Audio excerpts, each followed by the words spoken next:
Take range shifter off. And I'll be ready to lift off here.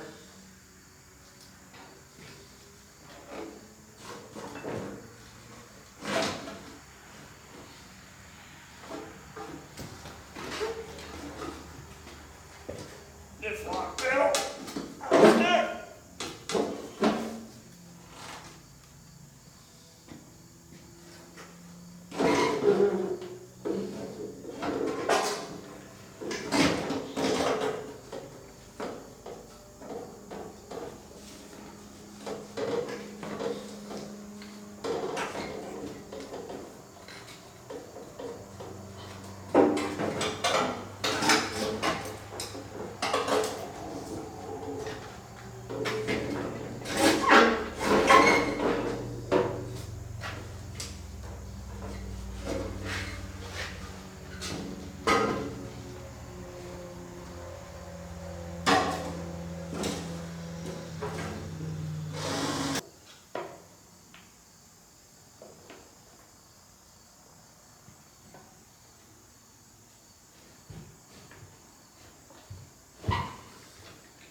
Okay, so I've got the old hydro unit out.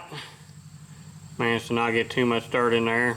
I should have power washed this thing before I started this project, but hey, you know, you got problems, so just go on and fix it and make do. So I decided the easiest thing to do here was to take the linkages loose and roll the rear end back to get some more room in there to work on getting this on. So that's what I did. There's the 3 points on here, so it can't come clear off. I could have removed all that and took it off in hindsight, but this will work for the job because projects breed projects. The cab's still hanging on the hoist. So I want to get this done so I can get it out of here, so I can get my wagon in here to put underneath the cab so I can take the cab out of here. So one thing leads to another. For now, I'm going to get this other hydro stuck up in there. So I'll stick it in. There's 4 spacers go where these bolts are. Just put the spacers in, torque it down, hook the hoses up.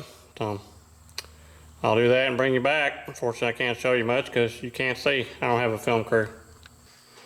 As you can see here, my drive shaft couplers are pretty much shot. So now's the time to replace these because you can't get the drive shaft out without either pulling the engine or the transmission. Pretty much. You can't telescope it to get it apart. In the machine, I'd say it's a poor design on their part, but I wasn't the one that did it, so I'll get these washers off and put them on my new ones and get this stuck in there. Well, there it is in all its glory.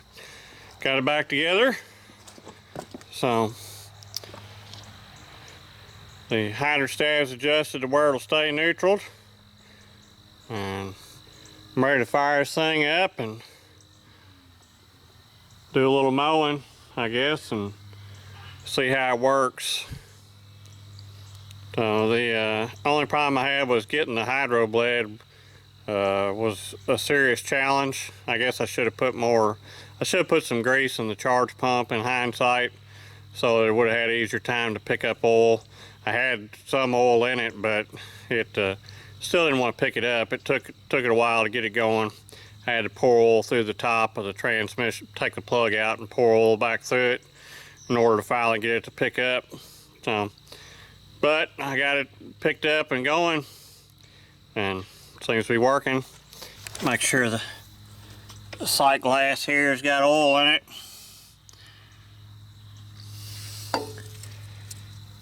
Yep, it's full of oil.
conclude this project.